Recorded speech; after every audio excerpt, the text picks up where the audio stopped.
hard work in getting this organized. Thank you all for joining us at lunch. I don't know about where you are, but where I am, it's 71 degrees and it looks beautiful outside.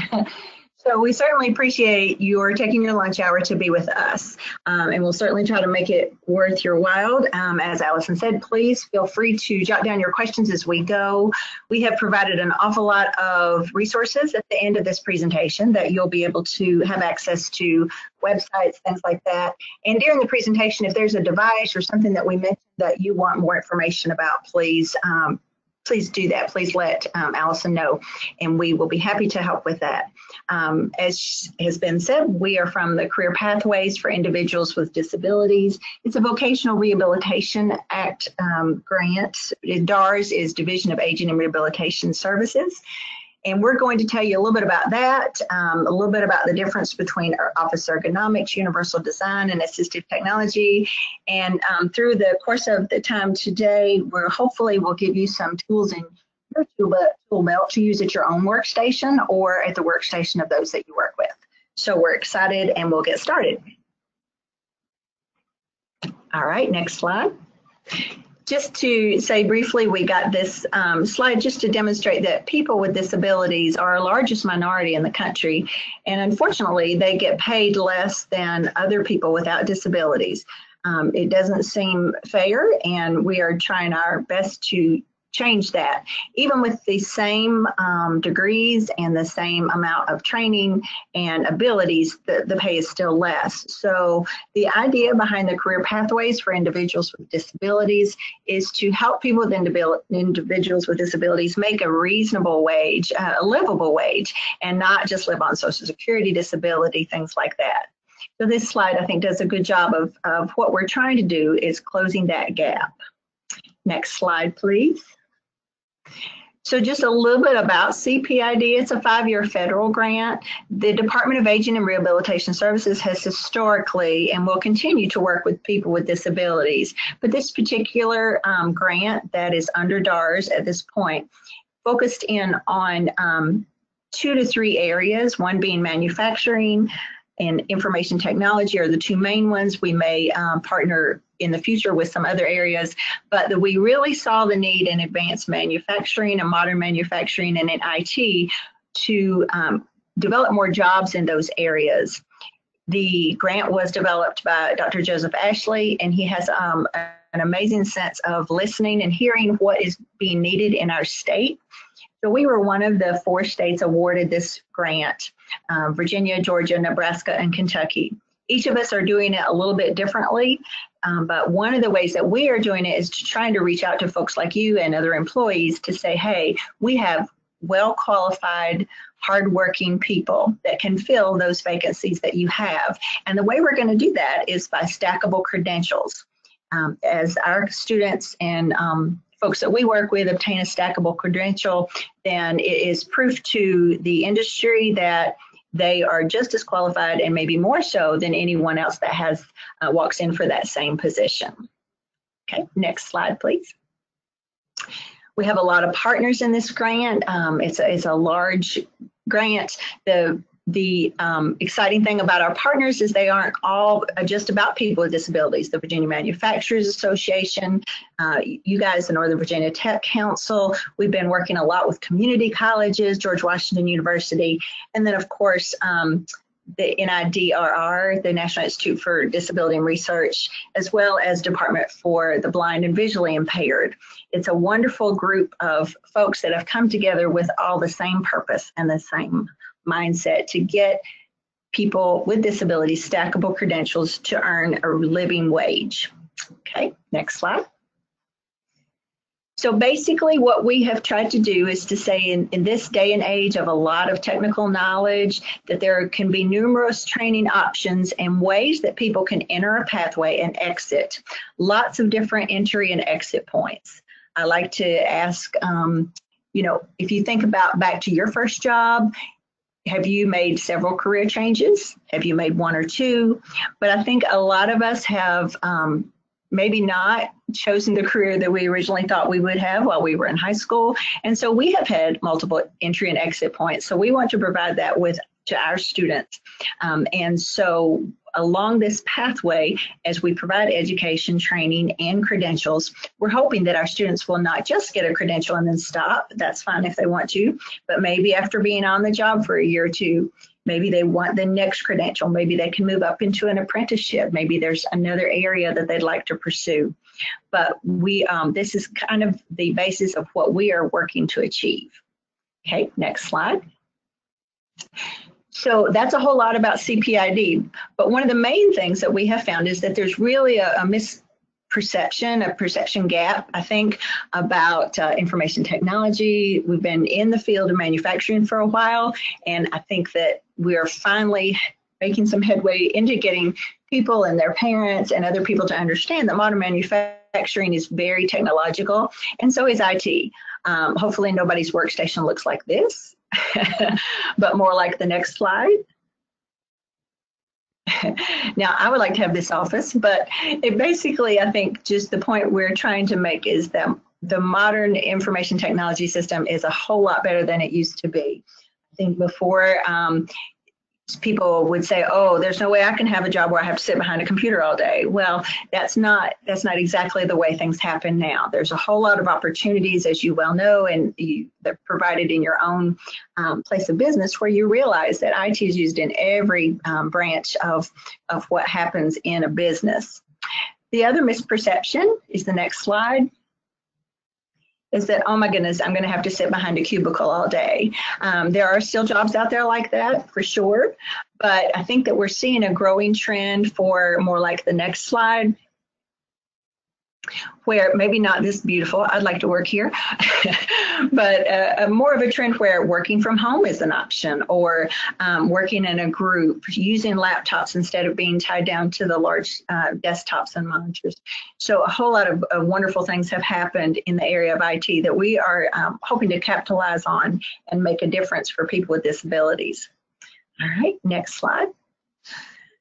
So I want to just briefly go over the three topics that we were targeted to talk to you about. Is the difference between office ergonomics and a universal design and assistive technology. Hopefully you have heard a lot about office ergonomics. Hopefully your office is equipped with a well-supported back chair, supported seat with adequate footrest, with your arms at a 90-degree angle in a visual area that you can be comfortable with, so there's no pain in your neck or arms or back. This hand injuries and repetitive injuries are like our number one type of injury on the workplace. So having a good ergonomic mouse, things like that, hopefully everybody's becoming more aware of. So this I feel like is universal to everyone. So is more of a universal design. We'll go to the next slide. Universal design is similar to office ergonomics in that we want the workplace to be available to everyone, so that no matter what your disability is, that it's welcoming to people with a variety of disabilities and a variety of diagnoses, but that also is universally designed for people who have a child that pushes a stroller, or for the UPS man that comes in carrying the ream of paper, that everyone uses that same ramp. And so it's very universal design, not just for people with disabilities, but to the whole general public. And I think the newer buildings with the ADA that happened back in 1995, we're seeing much more of the universal design in newer buildings, and then as people work towards making their present buildings accessible and offices. Okay, next slide. Where Emily and I want to really spend the majority of our time today is talking about assistive technology. And really that's a big umbrella term, but it just really means that any adaptive device that people with disabilities and people without disabilities can use to help them be more productive, that they can use to locate what they need, to be not only more productive, but healthy on the job and active and enjoy their work. The assistive technology has come way down in price over the years and is much, much more readily available. Okay, next slide.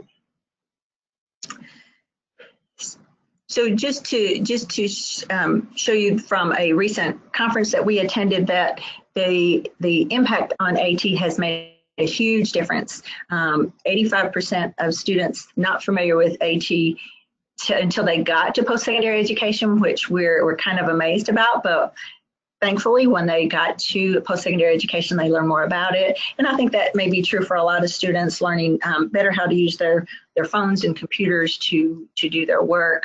I also think now we're seeing a trend in high school, middle school, and elementary school, also now using computers and things of that nature to be successful. But also that a lot of degrees and grants are incorporating the use of AT into a lot of places and a lot of their curriculum. Next slide.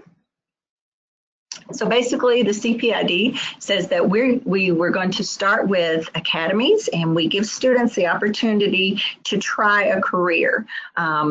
This could be a 3-day to a 1-week academy, and that adults and youth can come into one of our academies and try something like coding or build a robotic, code it. Or in manufacturing, they may do a 3D printing academy. This gives them just a taste of, am I going to like this or not? Part of the academy includes somewhat of an assessment to see how we can assist them. It'll also include a tour. Students have been very surprised at how much technology is used everywhere they go. And then they also learn during that week a little bit about the salary range, what's required at different facilities and different places of employment. And then they're encouraged to then take a class to get a certification. That class can be offered at a community college or online. Then after that class and credentials happens, then we really encourage work experience and employment through the Division of Aging and Rehabilitative Services. So this is kind of our pyramid of how the CPID helps clients achieve their goals. All right, so that's kind of CPID in a nutshell. Next. Well, let me just tell you a little bit, see if there's anything more about academies I need to say on this slide. Oh, we also work on some interviewing skills and resume writing, and the experiential learning, I think, is the biggest thing, from welding to CNC operation. I think that's the biggest thing, the situational assessment of the academies and their hands-on ability to do it. Thank you. Next slide. Our academies right now are run through the Virginia Manufacturing Association, Dream It, Do It. We have this listed at the bottom under your resources. So if you go to Dream It, Do It Virginia, you will see the upcoming academies that CPID offers, as well as just the ones from the Virginia Manufacturing Association. Next. All right, so now let's talk a little bit about accommodations that we've used in the academies, in the classroom, and on the job. And I'm going to ask Emily. Emily and I are in 2 different places, but Emily, please feel free to jump in at any point, okay?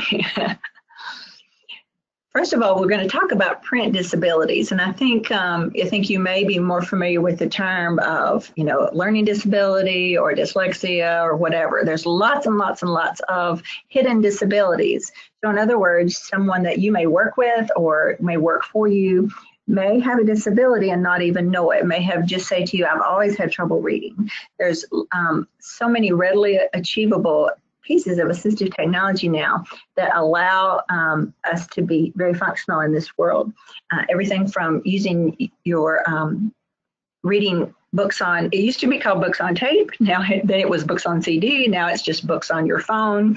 So you can listen instead of having to read, to some of the screen readers that are available. We can hook someone up with screen readers that are already programmed on the computer or with additional software.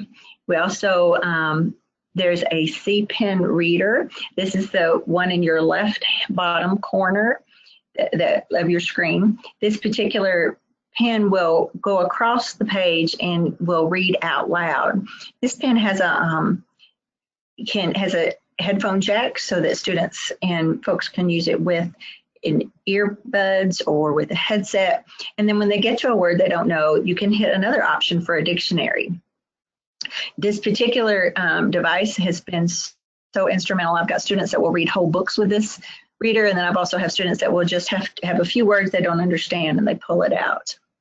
Emily, would you like to say anything more about that one?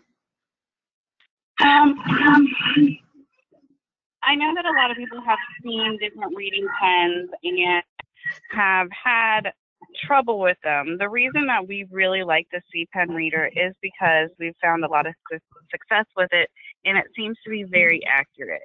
And the other thing, the Live Scribe pen is another one that we use a lot because it will record what is going on in a lecture or in a meeting, and as you're taking your notes, it timestamps what you're writing with what is being said. So that really helps. So if you forget something, or if you have somebody who doesn't have great handwriting, or if the speaker is speaking too fast, they can just tap the notes when they're done where they were and find out what they missed at that time. So these tend to be really good, especially for some executive functioning disorders that a lot of people can use. The note-taking pen, the Live Scribe pen, was actually created for business meetings. So it was not created for somebody with a disability, but that goes back to the universal design where these things can really cross over and help a lot of people. Absolutely, thank you. And I would really recommend, if you would like to try one of these, we have access to some of these things, and we'll tell you more about that at the end. But the for sure, the note-taking pen, every student that I have that's doing their doctoral project or something, when they're doing interviews, it's just so much more accurate because you're really capturing everything that's said rather than just scribing. The same thing with the QR readers. We're seeing more and more and more businesses going to that, as well as the barcode readers. You're just more accurate. Instead of having to write down the numbers, the device is doing it for you. So thank you, Emily. Next slide. This I saw, and it just caught my attention because, you know, I was around in 95. I was actually around in 85 when we used typewriters. But I feel like that it's exciting, the revolution, but it's also sometimes can be overwhelming. So along with the universal design, ergonomics, and assistive technology, we're going to show you some things now that may you find beneficial at your workstation, as well as for people who have disabilities. So let's talk about keyboards next. Emily, you want to talk a little bit about that? Sure will. So the one thing I do also want to point out is a lot of times people are afraid to purchase equipment, and the JAN Network has a great resource, and they say that the average cost is a one-time cost of $300 for reasonable accommodations for somebody with a disability.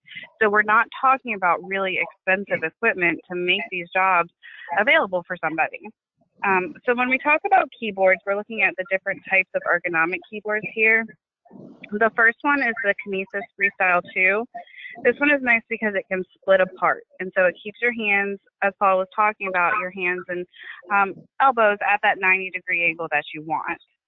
The one that we actually use the most would be the Microsoft Natural keyboard. I like this picture because it does show you the design and the shape of the actual keyboard. And so it has this wave look that still helps and supports. The Gold Touch keyboard is another one that will split, and it actually has a lock, so you're able to change the shape of the keyboard to fit the need and what feels best.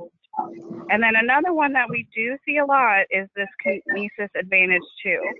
It's kind of hard to tell in the picture, but it's on the bottom right, and it does concave in so that you're able to put your hand down some. And so that's a great place, great way for somebody to have more of an ergonomic feel with the keyboard. It is a little bit different to type on an ergonomic keyboard since you're not used to having your hands split apart, but it seems like it is something that is easily changed and somebody's easily able to accommodate to. Next slide. So when we talk about mice, we use our mouse a lot. A lot of times we don't think about how much we're using our mouse and how much strain that can put on our arm and our shoulder. And so these are some different types of ergonomic mice that are out there. The first one, the Kensington Expert Mouse, this is actually a trackball. And so you don't move the mouse itself. There's that ball in the middle. This one is right under the word mice on the left-hand side. You use your hand to move that ball, and that ball will be the mouse movement on the screen. The finger mouse is for somebody who has a hard time with larger movements. And so they would just use, their thumb to roll that green mouse, the green ball around, and that would help them maneuver around the screen. We also have the 3M ergonomic mouse, which is like a joystick. However, you do move that entire device around. So you do move it like a regular mouse, except your hand stays in that ergonomic position and you keep your wrist straight. And the two at the bottom, the Smart Nav and the Roller Mouse, these are two that are not used as often. However, when they are used, it is something that we have found that is great for a lot of people. The Smart Nav head mouse, it is a mouse that you actually control with your head. So that woman is wearing a hat. You do not have to wear a hat. But on the top of that hat, there's a reflective lining, and they come also with reflective dots that you can put on glasses or on a hat or any part of your body. I've seen people just stick them to their forehead. And then on top of the screen, you can kind of see it's a camera that's mounted on top of the computer screen. That will read the reflective dot, and it will then, when this woman moves her head around, it's going to act as the mouse movement. So when she stops in a certain place, it will read that as a double click when she hovers right there. And so that double click will then access the computer as if she was using her hand. The Roller Mouse Red is another great one. It's hard to depict in a picture, but this picture is supposed to look blurry, the right hand, because they're showing you that you would move your fingers on that rolling bar, and that is the mouse. And so I have had people who can only use just a little bit of their fingertips be able to use this because you can have just like movement. But I've also had people who didn't have the ability to use fine motor skills and had a lot of gross motor skills, and they were able to use their whole wrist to move it, and that bar is also the click. So they're able to use their whole arm and then click to navigate. So these are just a couple of the different ergonomic mices. There are a lot of ergonomic keyboards and mice available, and we do have different kinds that you guys can try. Next slide. So speech to text, Paula spoke on this a little bit. The one thing that we want to ensure that everybody is aware of is that Microsoft and Apple, the iOS systems, have these built in already. So for some people, this will work very well. The user would speak into the computer, and it's going to dictate what that user is saying onto the screen. Now, this seems wonderful, but it is a learning curve. So you want to make sure the individual is very literate and able to understand that it is a computer and it could spell things wrong. And so they have to be able to go back and fix it. They need to be able to learn a lot of commands to be able to do that. So that is something to take into consideration. One of the biggest and most well-known speech-to-text program is called Dragon Naturally Speaking.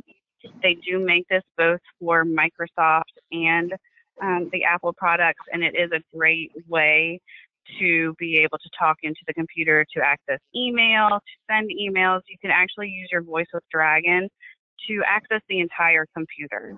So you can say mouse movements, commands, and it will open up different things and navigate the computer for you as well. So this is another option.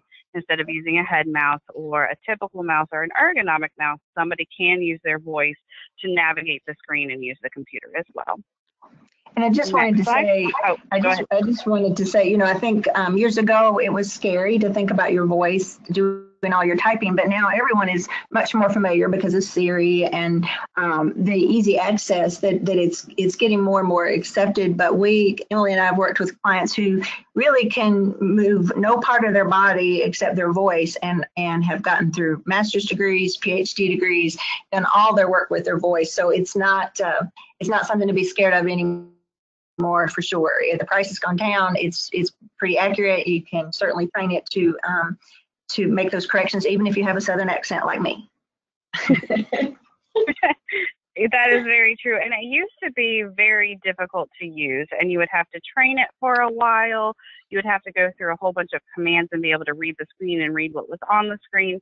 Now, I would say it's about 95 to 98% accurate before any training. So a lot of people don't even have to go through the training portion of Dragon to use it.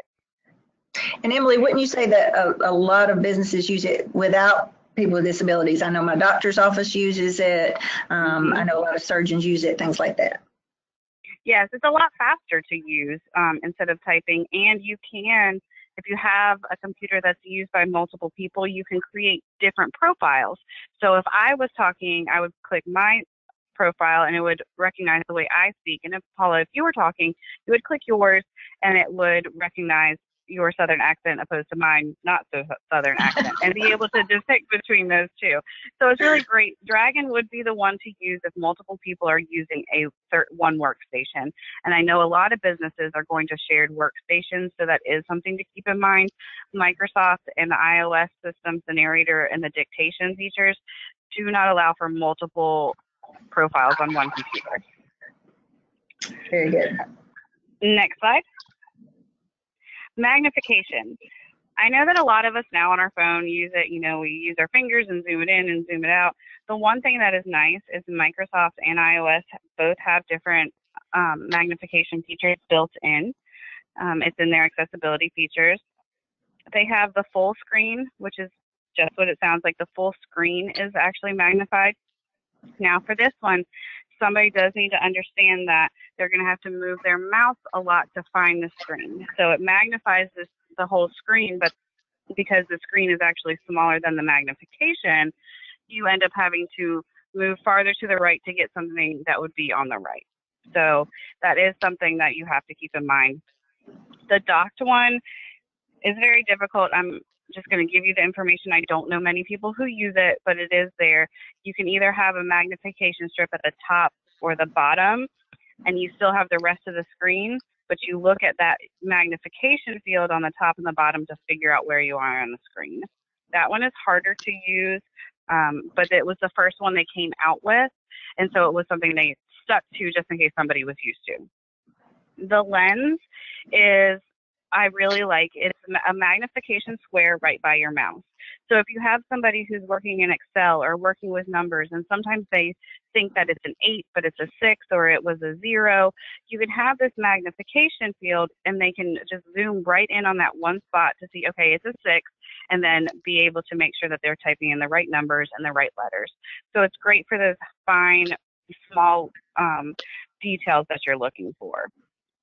If you have somebody who isn't able to use the built-in features, ZoomText is one type of magnification software. There is a lot of different types, but I just wanted to kind of give you one type that's out there. ZoomText, it has a lot of different high color contrast options.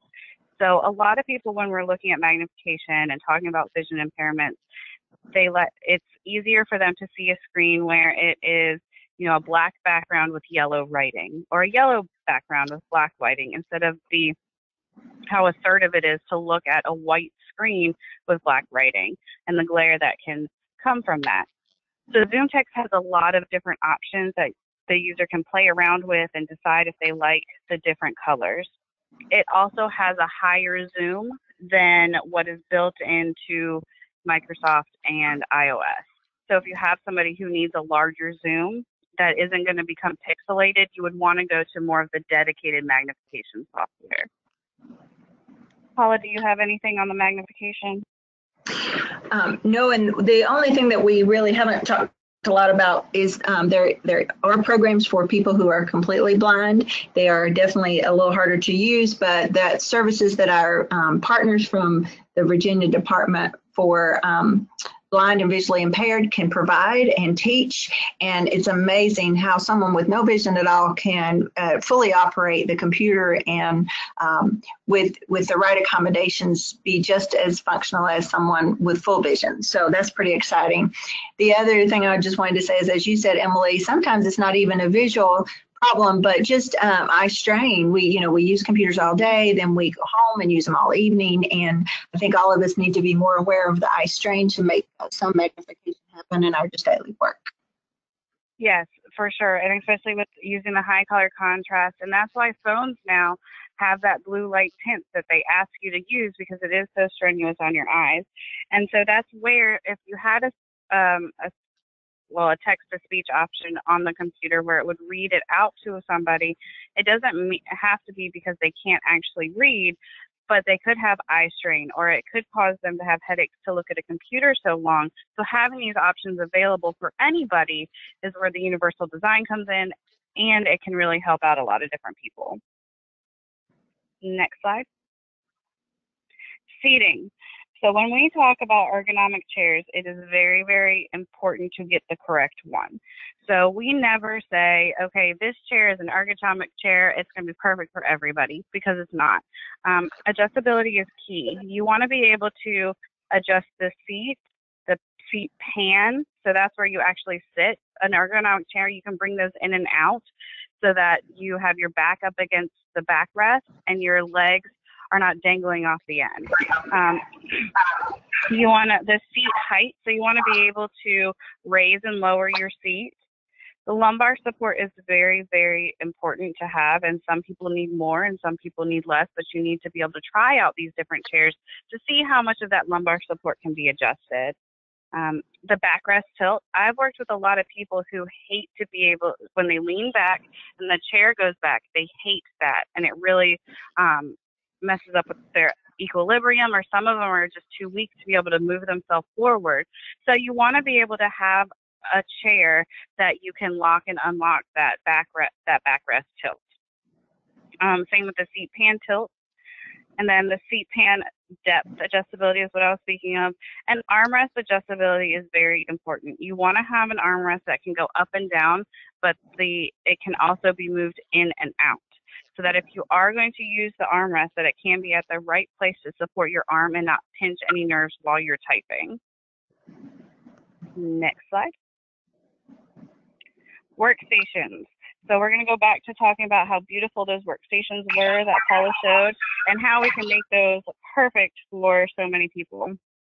So when we talk about monitors, we want to either have a monitor riser or adjustable monitor arms, because you want your monitor to be up. So you're not looking down, and you don't want it too high, so you're not looking up, because even those little movements of up and down can, over time, can really affect your neck and your shoulders. And that's where we get into a lot of people who have had neck issues, or I've been working with people who have been in a car crash, and now just sitting at a computer is really, really hard on them, because they had whiplash in the car wreck, and now just the slight movement and tilt of their head for a long period of time causes a lot of pain for them. And so that's where having this adjustability really helps. An ergo rest is, if you look at the picture on the right, the second picture down, that's an ergo rest. And what that does is it's an armrest that will clip to your table. And so when you're able to, you can have that support that's needed on your arm in an ergonomic fashion in the right place. And you can see that it's got different joints, so it can move around. It'll swivel with you, so you're not stuck in that position. When this person moves his or her hand and moves the mouse, that ergo rest is going to move with them. A footrest is very important, and it's not just for somebody who's shorter in stature. It is for somebody, you could have a taller chair, or let's say your desk is a little taller, and so you have to raise your seat up to be able to be in that ergonomic position and having your arms at the right height. You want to have a footrest at the bottom of your feet so that you keep your knees at that your knees and hips at that 90-degree angle as well. And when we talk about desk arrangement, this is one of the most important things. You want to have all of the things that you use the most close to you. So if you're on the phone or you have to write a lot, you don't want to be reaching far away to grab that item, because when you do that, once again, you're putting strain on your shoulders and your arms and your back to keep moving over. So we talk about it as you have your the stuff that you have is type A and type B. So type A stuff is in your real close area where you use it a lot. If you're not printing stuff off very much, then you could have a printer farther away, because then you could get up to get that. Telephone placement, this really depends on the person. So some people do not use their work phone at all, and so that doesn't need to be close to them. But other people use it all the time, and so they need to have it close to them. Or if you're in a reception area, a headset is even better, because you don't want to get in the habit of resting your phone on your shoulder while you're taking notes, because that will give you a lot of neck and back strain as well. So using a headset to be able to take notes or talk to somebody is the best way to have a phone if you are using it a lot. Next slide. So standing desks have really become very popular for all the reasons that Emily has said. And the research is still out, but the latest research that we're reading is that it's best to have a combination of both, some standing, some sitting. So that's why we kind of like the stations that you can do both at. You can stand some, you can sit some. There are certainly those stations that are very expensive, and then there are some that are a lot less expensive that can be put on the desk that you already have. So I think initially, a business here is, oh my goodness, I'm not, we don't want to spend thousands of dollars and the person doesn't like it. So having these alternatives or these abilities to try the sit stand stations can be real beneficial. Next slide. But if you are sorry, I was going to say something. In the previous slide on that picture, the woman, when she's standing, you can see that her foot is up. It is important that if you have a standing desk that you do have a footrest right there, because it's been shown that if you put one foot up and kind of rock your weight a little bit, that will help as well. So I just wanted to point that out. Yep, that sounds good. And on the next slide, there's just a variety of standing accommodations. There's flat mats, there's mats with different bumps on them. This one I just put on because I thought it was real fascinating that it actually says that you can give your whole body a workout just by where you position your foot on that mat. Sounds awesome, huh? We're also finding that the fidget bars or bars to rest your feet in the workplace, this happens to be a manufacturing one, is the same concept as when you are at a regular bar at a restaurant. That feeling of standing or sitting at a higher desk, a higher stool is better when you have a place to rest your foot. So absolutely right. Along with that as well is now that some people have purchased the standing seats and or the standing desk, and so I can't stand all day. I'm beginning to get problems with my feet. So here again, we're looking at the combination of sitting and standing. This particular stool is one of many that are out there that allow you to sit and stand. Allison, or I don't know if y'all can play that video. It's short, but I think it will speak to more of what I'm talking about. And if we're not able to play now, people can certainly watch it later.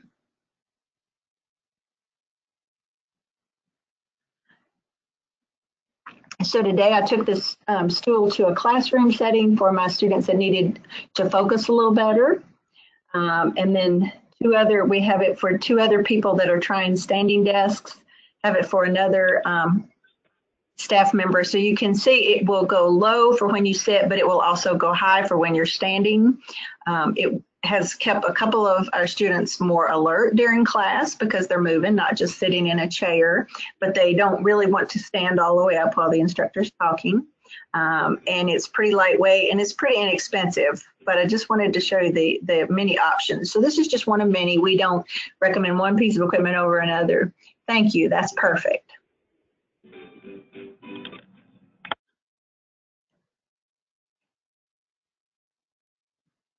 All right, so we're really excited about that. This is because I'm married to a farmer, but I just thought this is just so true of how frustrating your workstation can become. You spend a lot of time at work, and we are trying to help people with disabilities get back to work. So we really, really want to make your workstation as comfortable as possible. Emily, you want to talk a little bit about VATS? Yes. So VATS is the Virginia Assistive Technology System.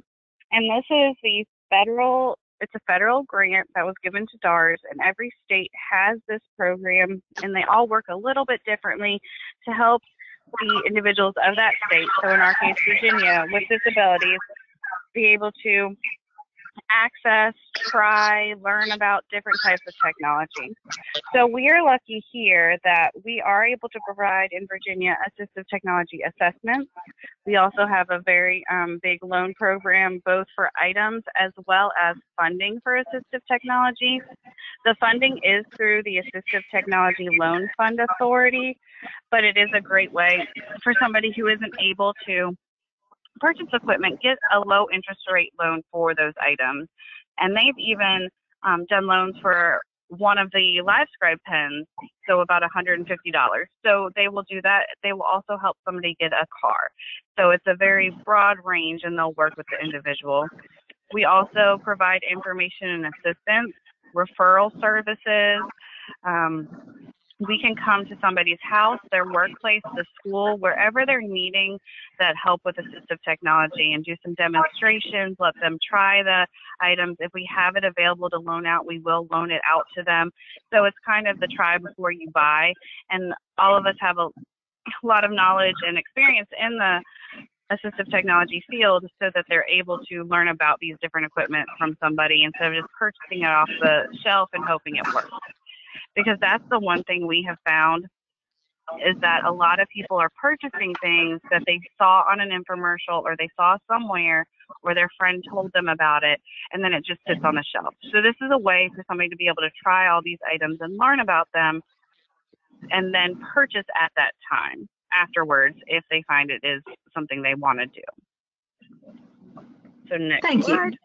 No problem. The Job Accommodation Network has been around for years, and we really encourage you to write www.sjn.org, or you can call. They're very experienced and have a whole list of accommodations. So even if you just, your employee comes in or you have a concern of your own, this is a wonderful, wonderful site to help give you some real live suggestions for accommodations, as well as also help you figure out what is applicable under the ADA, what's not, what can be helped by the Rehabilitation Act. And also, we really would encourage you to get with the Virginia Department for Aging and Rehabilitation, as well as Virginia Department for Blind and Visually Impaired. We also have a Virginia Department for Deaf and Hard of Hearing, because all of those agencies listed at the bottom of this presentation can certainly help someone that has had a disability or is, or maybe is concerned about a physical problem for themselves, their family members, or someone on the job. So we'd like to take time to ask questions and share ideas now. Next slide. So just as a reminder, if you have a question, please type it into the box on your screen, and we will share it with Paula and Emily to answer.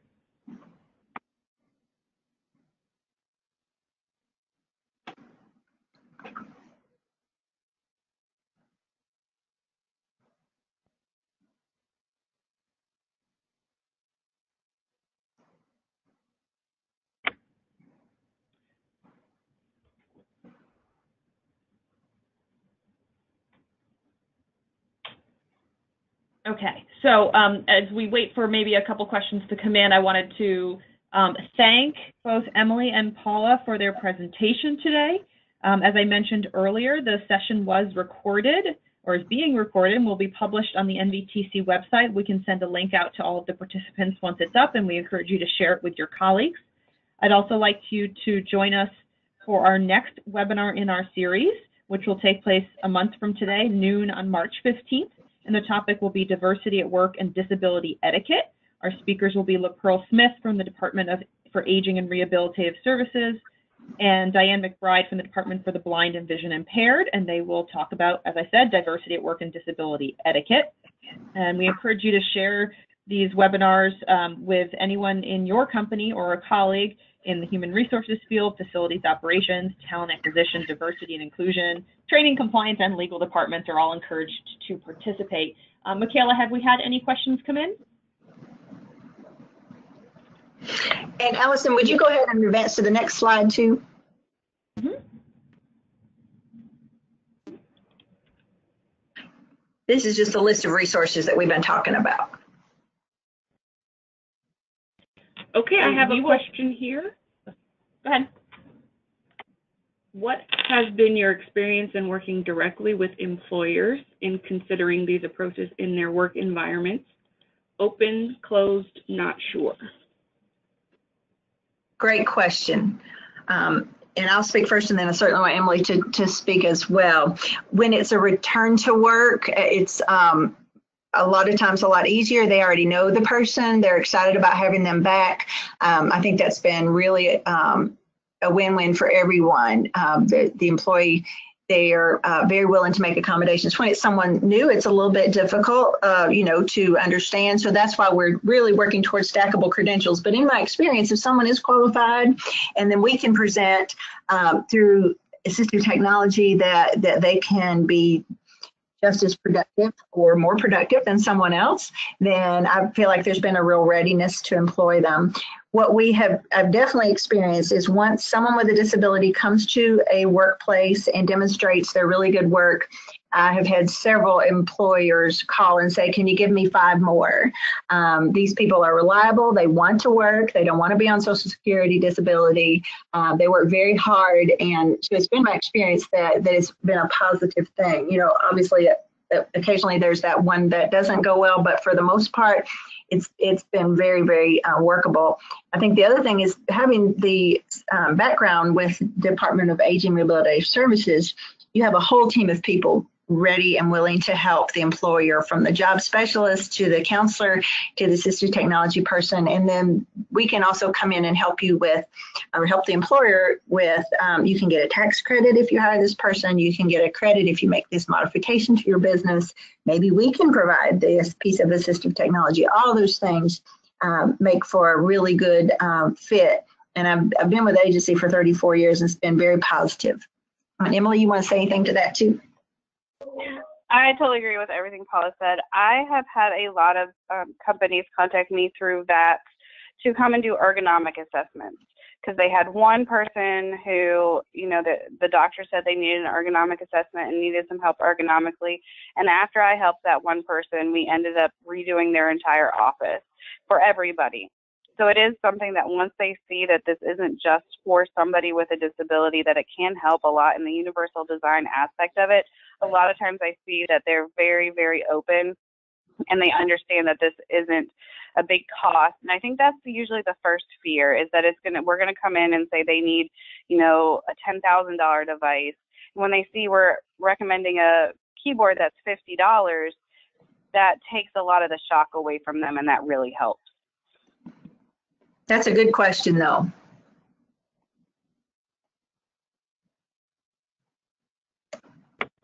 Any other questions come in, Michaela? Yeah, I have another one here. Can the Department for the Blind and Vision Impaired help with a worker who's experiencing vision loss? Absolutely. There is criteria as to how much the vision loss is, and I've listed their website on the resource page, so I would definitely ask them to call that number or visit them, and they will give them what the specifics are. But it's kind of an unusual thing that when as long as I've been with DARS, I really didn't realize that the Department for Blind and Visually Impaired, only a small percentage are actually totally blind. And for years I thought, well, that's who they work with, but the majority of the folks they work with are visually impaired. So I would definitely have them self-refer and see what kind of assistance they can get, and or also come to visit the DARS website as well. Good question. That's all we have for now. All right. Michaela, can you advance the slide as well? So the other thing I want to make sure everyone is aware of, that this webinar was, I think, extremely informative on the assistive technology and ergonomics and universal design. It falls under one of the many services that the Career Pathways for Individuals with Disabilities program can offer, both to employers and to employees. So we have worked with CPID folks to put together a very, very brief catalog where you can access all of the resources, not just what we talked about today. So you can reach the catalog at this URL. Again, we'll be sending this out. We'll send the live link. And then there's contact information there as well for a concierge who can help connect you with any of the services that we've talked about both today and past and future webinars, and just in general from the CPID program. So we encourage you to reach out and they can connect you with the right person for any question that you may have. And with that, I'd like to thank Emily and Paula again for their time and for sharing their expertise. Thank you, everyone. Thank you. Great. Thanks, everyone, for participating, and we will be sending out the recording of the webinar in a little bit. Have a wonderful day.